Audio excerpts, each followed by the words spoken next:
বিসমিল্লাহির রহমানির রহিম। আসসালামু আলাইকুম ওয়ারহমতুল্লাহ। সারা পৃথিবীর সবচেয়ে ভাগ্যবান তারাই যারা উম্মতে মুহাম্মদী। জেনে নিন কিভাবে। প্রিয় ভাই বোন বন্ধুগণ, এই পৃথিবীতে জন্ম নেওয়া প্রতিটি মানুষের জীবনেই কিছু না কিছু সৌভাগ্য লুকিয়ে থাকে। কেউ ধন সম্পদের মাধ্যমে নিজেকে ভাগ্যবান ভাবে, কেউ ক্ষমতা, কেউ জ্ঞান, কেউ খ্যাতি, আবার কেউ সুস্বাস্থ্য ও দীর্ঘ আয়ুতে। কিন্তু সত্যিকার অর্থে সবচেয়ে বড় সৌভাগ্য, সবকিছুর ঊর্ধ্বে যে সৌভাগ্য, তা হল উম্মতে মুহাম্মদী হিসেবে জন্ম নেওয়া। কারণ এই সৌভাগ্য কেবল দুনিয়ার জন্য নয়, বরং আখেরাতের চিরস্থায়ী মুক্তির সাথে সরাসরি সম্পর্কযুক্ত। এই উম্মতের অন্তর্ভুক্ত হওয়া কোনো সাধারণ বিষয় নয়। এটি আল্লাহ তাআলার পক্ষ থেকে এক অতুলনীয় অনুগ্রহ, যা কোটি কোটি মানুষের মধ্য থেকে কিছু মানুষকে দান করা হয়েছে, কোনো যোগ্যতা ছাড়াই, কোনো দাবি ছাড়াই। ১. উম্মতে মুহাম্মাদী, আল্লাহ বিশেষ নির্বাচন। আল্লাহ তাআলা কোরআনে বলেন, তিনিই তোমাদেরকে নির্বাচিত করেছেন এবং দ্বীনের ব্যাপারে তোমাদের উপর কোনো সংকীর্ণতা রাখেননি। সূরা হজ আয়াত ৭৮। এই আয়াত স্পষ্ট করে দেয়, উম্মতে মুহাম্মদী হওয়া মানে আল্লাহর পক্ষ থেকে নির্বাচিত হওয়া। পৃথিবীর ইতিহাসে অসংখ্য জাত এসেছে, নবী এসেছে, কিতাব নাজিল হয়েছে, কিন্তু সর্বশেষ নবী হিসেবে হযরত মুহাম্মদ সাল্লাল্লাহু আলাইহি ওয়াসাল্লামকে পাঠানো হয়েছে এমন এক উম্মতের জন্য যাদের দ্বীন সহজ, পূর্ণাঙ্গ এবং সর্বজনীন। আমরা এমন এক উম্মতের অন্তর্ভুক্ত যাদের জন্য আল্লাহ তাআলা দ্বীনকে পরিপূর্ণ করেছেন। আজ আমি তোমাদের জন্য তোমাদের দ্বীনকে পরিপূর্ণ করলাম, আমার নিয়ামত সম্পূর্ণ করলাম এবং ইসলামকে তোমাদের জন্য দ্বীন হিসেবে মনোনীত করলাম। সূরা মাইদা আয়াত ৩। এটি কেবল একটি ঘোষণা নয়, এটি উম্মতে মুহাম্মদীর মর্যাদার দলিল। ২. সর্বশ্রেষ্ঠ নবীর উম্মত হওয়া সবচেয়ে বড় সৌভাগ্য। হযরত মুহাম্মদ সাল্লাল্লাহু আলাইহি ওয়াসাল্লাম হচ্ছেন সমগ্র মানবজাতির জন্য প্রেরিত সর্বশেষ ও সর্বশ্রেষ্ঠ নবী। আর আমি আপনাকে প্রেরণ করেছি সমগ্র মানবজাতির জন্য সুসংবাদদাতা ও সতর্ককারী হিসেবে। সূরা সাবা আয়াত ২৮। পূর্ববর্তী নবীদের উম্মত নির্দিষ্ট অঞ্চল ও সময়ের জন্য ছিল, কিন্তু উম্মতে মুহাম্মাদী সময় ও স্থানের সীমা ছাড়িয়ে কিয়ামত পর্যন্ত বিস্তৃত। এই নবীর উম্মত হওয়ার সৌভাগ্য মানে এমন একজন রাসূলের অনুসারী হওয়া, যিনি আমাদের জন্য সবচেয়ে বেশি কাঁদতেন, যিনি কিয়ামতের মাঠে বলবেন, উম্মতি উম্মতি, যিনি নিজের উম্মতের জন্য শাফাআতের দরজা খুলে দেবেন। এর চেয়ে বড় সৌভাগ্য আর কি হতে পারে? ৩. ক্ষমার দরজা, উম্মতে মুহাম্মাদীর বিশেষ বৈশিষ্ট্য। এই উম্মতের সবচেয়ে বড় বৈশিষ্ট্য হল আল্লাহর অসীম ক্ষমা। হাদিসে এসেছে, আল্লাহ আমার উম্মতের ভুল, বিস্মৃতি ও জবরদস্তির কারণে করা কাজ ক্ষমা করে দিয়েছেন। ইবনে মাজাহ। এই উম্মত পাপ করে, ভুল করে, তবুও তওবার দরজা কখনো বন্ধ হয় না। পূর্ববর্তী অনেক জাত সামান্য অবাধ্যতায় কঠিন শাস্তির সম্মুখীন হয়েছে, কিন্তু উম্মতে মুহাম্মদীর জন্য আল্লাহ বলেন, হে আমার বান্দারা, যারা নিজেদের উপর জুলুম করেছ, আল্লাহর রহমত থেকে নিরাশ হইও না।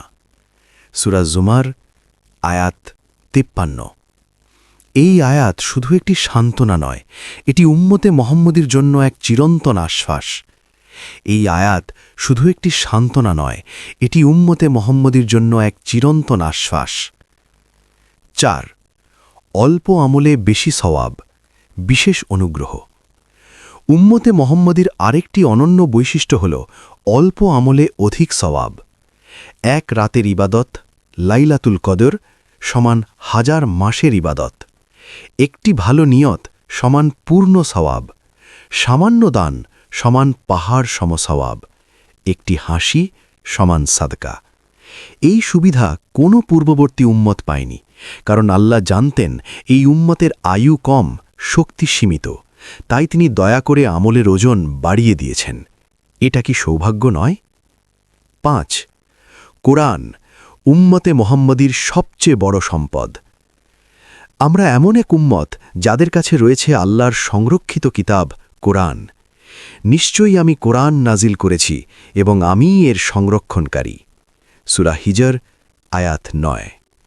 পূর্ববর্তী কিতাবগুলো বিকৃত হয়েছে, হারিয়ে গেছে, কিন্তু কোরআন আজও অক্ষত, শব্দে শব্দে, হরফে হরফে। এই কোরআন পথহারা মানুষকে পথ দেখায়, ক্লান্ত হৃদয়কে শান্ত করে, পাপীকে ফিরিয়ে আনে, মমিনকে দৃঢ় করে। উম্মতে মোহাম্মদী হওয়া মানে এই কোরআনের ছায়ায় বেড়ে ওঠা। 4. কিয়ামতের দিন সম্মানিত উম্মত। হাদিসে এসেছে, তোমরা কিয়ামতের দিন প্রথম ও সর্বাধিক সংখ্যাগরিষ্ঠ উম্মত হবে। মুসলিম। কিয়ামতের ভয়াবহ দিনে যখন সবাই নিজ নিজ চিন্তায় ব্যস্ত থাকবে, তখন এই উম্মতের জন্য থাকবে বিশেষ মর্যাদা। নবী সাল্লাল্লাহু আলাইহি ওয়াসাল্লামের হাউজে কাউসার, শাফাআতের সুযোগ, হিসাব সহজ হওয়ার আশা। এই সম্মান আল্লাহ শুধু উম্মতে মোহাম্মদীকেই দিয়েছেন। 7. এই সৌভাগ্যের দায়বদ্ধতা। তবে মনে রাখতে হবে, এই সৌভাগ্য শুধু গর্ব করার জন্য নয়, বরং দায়িত্ব পালনের জন্য। উম্মতে মোহাম্মদী হওয়া মানে সুন্নাহ অনুসরণ করা, চরিত্রে নবী সাল্লাল্লাহু আলাইহি ওয়াসাল্লামের প্রতিফলন ঘটানো, সত্য ও ন্যায়ের পথে দৃঢ় থাকা, দুনিয়ার সামনে ইসলামের সৌন্দর্য তুলে ধরা। যদি আমরা শুধু নামেই উম্মত হই, কাজে না হই, তাহলে এই সৌভাগ্যের মূল্য আমরা নিজেরাই নষ্ট করি। প্রিয় বন্ধু, সত্যি সারা পৃথিবীর সবচেয়ে ভাগ্যবান তারাই যারা উম্মতে মোহাম্মদী। এই সৌভাগ্য কোনো কাকতালীয় ঘটনা নয়, এটি আল্লাহর বিশেষ রহমত। আমরা এমন এক উম্মতের অন্তর্ভুক্ত যাদের নবী সর্বশ্রেষ্ঠ, যাদের কিতাব সংরক্ষিত, যাদের জন্য ক্ষমার দরজা খোলা, যাদের জন্য আখেরাতে বিশেষ সম্মান অপেক্ষা করছে। এখন প্রশ্ন একটাই, আমরা কি এই সৌভাগ্যের যথাযথ কদর করছি? আল্লাহ আমাদের সবাইকে সত্যিকার অর্থে উম্মতে মোহাম্মদী হিসাবে জীবনযাপন করার তৌফিক দান করুন। আমিন। সারা পৃথিবীর সবচেয়ে ভাগ্যবান তারাই যারা উম্মতে মোহাম্মদী। এই উম্মতের শ্রেষ্ঠত্ব, পরীক্ষা এবং আমাদের করণীয়। 8. খায়রু উম্মা, সর্বশ্রেষ্ঠ জাত হিসাবে ঘোষণা। আল্লাহ তাআলা উম্মতে মোহাম্মদীকে সরাসরি ঘোষণা দিয়েছেন, এই উম্মাত হল সর্বশ্রেষ্ঠ জাত। তোমরাই হলে সর্বশ্রেষ্ঠ জাত, যা মানবজাতির কল্যাণের জন্য বের করা হয়েছে। তোমরা সৎ কাজের আদেশ দাও, অসৎ কাজ থেকে নিষেধ করো এবং আল্লাহর প্রতি ঈমান রাখো। সূরা আলে ইমরান, আয়াত 110। এই আয়াত আমাদের মর্যাদা যেমন ঘোষণা করে, তেমনি দায়িত্বও নির্ধারণ করে দেয়। উম্মাতে মুহাম্মদী হওয়া মানে কেবল মুসলমান পরিচয় নয়, বরং মানবতার কল্যাণে কাজ করার দায়িত্ব গ্রহণ করা। যে উম্মাত অন্যদের অন্ধকার থেকে আলোতে নিয়ে আসবে, সেই উম্মাতই প্রকৃত অর্থে ভাগ্যবান। 9. এই উম্মাতের দোয়া দ্রুত কবুল হয়। উম্মাতে মুহাম্মাদের জন্য দোয়া হল সবচেয়ে শক্তিশালী অস্ত্র। রাসূলুল্লাহ সাল্লাল্লাহু আলাইহি ওয়াসাল্লাম বলেছেন, দোয়া ইবাদতের মজ্জা। তিরমিজি। এই উম্মাতের দোয়া নির্যাতিত হলে কবুল হয়, মুসাফির হলে কবুল হয়, রোজাদারের ইফতারের আগে কবুল হয়, মজলুম হলে আসমানের দরজা খুলে যায়। অন্য উম্মত যেখানে শাস্তি চাইতে বাধ্য হয়েছে, সেখানে উম্মাতে মুহাম্মাদী কান্না করে ক্ষমা চাইলেই আল্লাহ সাড়া দেন। 10. পরীক্ষার আধিক্যই মর্যাদার প্রমাণ। অনেকে মনে করে উম্মাতে মুহাম্মাদী হলে কেন এত কষ্ট, এত বিপদ, কিন্তু প্রকৃত সত্য হল পরীক্ষাই মর্যাদার চিহ্ন। রসূল সাল্লাল্লাহু আলাইহি ওয়াসাল্লাম বলেছেন, যাদের ঈমান যত দৃঢ়, তাদের পরীক্ষা তত কঠিন। তিরমিজি। এই উম্মাতকে আল্লাহ কষ্ট দেন শাস্তির জন্য নয়, বরং গুনাহ ঝরিয়ে দেওয়ার জন্য, মর্যাদা বাড়ানোর জন্য, জান্নাতের উপযুক্ত করে গড়ে তোলার জন্য। এই পরীক্ষাগুলোই প্রমাণ করে আমরা সাধারণ কোনো উম্মাত নই। 11. উম্মাতে মুহাম্মাদীর জন্য শাফাআতের বিশেষ অধিকার। কিয়ামতের দিন সবচেয়ে বড় সৌভাগ্য হবে রাসূল সাল্লাল্লাহু আলাইহি ওয়াসাল্লামের শাফাআত। তিনি বলেছেন, আমার শাফাআত আমার উম্মতের বড় গুনাহগারদের জন্য। তিরমিজি। যে উম্মাত দুনিয়ায় পাপের বোঝা নিয়ে কাঁপতে কাঁপতে চলেছে সেই উম্মাতের জন্য রাসূল নিজেই দাঁড়াবেন। এই শাফাত ফেরেশতাদেরও নেই, অন্য কোনো উম্মাত পাবে না, কেবল উম্মাতে মুহাম্মাদির জন্য সংরক্ষিত। এটাই তো প্রকৃত ভাগ্য। 12 সহজ শারিয়া, মানবতার জন্য রাহমাত। উম্মাতে মুহাম্মাদির শারিয়া হল সবচেয়ে সহজ এবং বাস্তবসম্মত। নিয়ত থাকলেই কাজ ইবাদাত হয়। ভুল হলে তওবা যথেষ্ট। অসুস্থ হলে ছাড় রয়েছে। অসুস্থ হলে ছাড় রয়েছে। অসুস্থ হলে ছাড় রয়েছে। সফরে ইবাদাতে সহজতা আছে। রাসূল সাল্লাল্লাহু আলাইহি ওয়াসাল্লাম বলেছেন, নিশ্চয়ই এই দিন সহজ। বুখারী। এই সহজ দিনই প্রমাণ করে আল্লাহ আমাদের উপর কঠিন বোঝা চাপাননি, বরং ভালোবেসে পথ দেখিয়েছেন। 13 এই উম্মতের প্রতিটি ভালো কাজ ইতিহাস হয়ে থাকে। উম্মতে মুহাম্মাদির একজন সাধারণ মুমিনও যদি আন্তরিক হয়, আল্লাহ তার কাজকে ইতিহাস বানিয়ে দেন। এক দান প্রজন্মের শিক্ষা, এক ত্যাগ উম্মতের শক্তি, এক ধৈর্য অন্যের জন্য অনুপ্রেরণা। এই উম্মতের মানুষই যুগে যুগে ইনসাফ কায়েম করেছে, জ্ঞান চর্চা করেছে, মানবতার সেবা করেছে। এটাই এই উম্মতের সৌন্দর্য। 14 আজকের উম্মত সবচেয়ে কঠিন চ্যালেঞ্জ। সব সৌভাগ্যের পরও আজ উম্মতে মুহাম্মাদি সবচেয়ে কঠিন সময় পার করছে। কারণ আমরা পরিচয়ে মুসলমান, আচরণে নই। কোরআন আছে ঘরে কিন্তু নেই জীবনে, নবীর নাম মুখে কিন্তু সুন্নাহ দূরে। এই অবস্থা সৌভাগ্যের অবমূল্যায়ন। আল্লাহ আমাদের সতর্ক করেছেন, তোমরা যদি আল্লাহকে সাহায্য করো, আল্লাহ তোমাদের সাহায্য করবেন। সূরা মুহাম্মদ আয়াত 7। 15 আমাদের করণীয়, ভাগ্যকে রক্ষা করা। উম্মাতে মুহাম্মাদি হওয়া একটি আমানত। এই আমানত রক্ষা করতে হলে কোরআনের সাথে সম্পর্ক গড়ে তুলতে হবে, সুন্নাহকে জীবনের মানদণ্ড বানাতে হবে, উম্মাতের জন্য দরদ রাখতে হবে, নিজের আগে দিনকে অগ্রাধিকার দিতে হবে, দোয়া ও তওবায় অবিচল থাকতে হবে। প্রিয় বন্ধু, উম্মাতে মুহাম্মাদি হওয়া মানে আল্লাহর নির্বাচিত হওয়া, সর্বশ্রেষ্ঠ নবীর ছায়ায় থাকা, ক্ষমা, শাফাত ও জান্নাতের আশায় বাঁচা। এই সৌভাগ্য আমাদের গর্ব নয়, আমাদের দায়িত্ব। যদি আমরা এই দায়িত্ব পালন করি, তবে আবারও পৃথিবী দেখবে উম্মাতে মুহাম্মাদি মানেই আলোর উম্মাত। আল্লাহ আমাদের সবাইকে এই সৌভাগ্যের কদর করার তৌফিক দান করুন। আমিন। সারা পৃথিবীর সবচেয়ে ভাগ্যবান তারাই যারা উম্মাতে মুহাম্মাদি। পরিচয়, অবক্ষয়, আত্মজাগরণ ও পুনরুত্থানের পথ। 16 উম্মাতে মুহাম্মাদি শুধু পরিচয় নয়, এক জীবন দর্শন। উম্মাতে মুহাম্মাদি হওয়া মানে কেবল জন্মসূত্রে মুসলমান হওয়া নয়, বা পরিচয়পত্রে ইসলাম লেখা থাকা নয়। এটি একটি পূর্ণাঙ্গ জীবন দর্শন, যেখানে চিন্তা, কথা, আচরণ, লেনদেন, নৈতিকতা, এমনকি নিঃশ্বাসও আল্লাহর নির্দেশনার অধীন। রাসূলুল্লাহ সাল্লাল্লাহু আলাইহি ওয়াসাল্লাম বলেন, তোমাদের কেউ প্রকৃত মুমিন হতে পারবে না যতক্ষণ পর্যন্ত তার প্রবৃত্তি আমার আনিত দ্বীনের অনুসরণ না করে। নববী শারহুস সুন্নাহ। এই হাদিস আমাদের স্পষ্ট করে দেয়, উম্মাতে মুহাম্মাদি হওয়ার মাপকাঠি বাহ্যিক নয়, বরং অন্তর্গত আত্মসমর্পণ।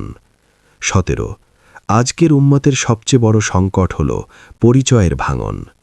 আজ উম্মাতে মুহাম্মাদির সবচেয়ে বড় দুর্ভাগ্য হল পরিচয়ের বিভ্রান্তি।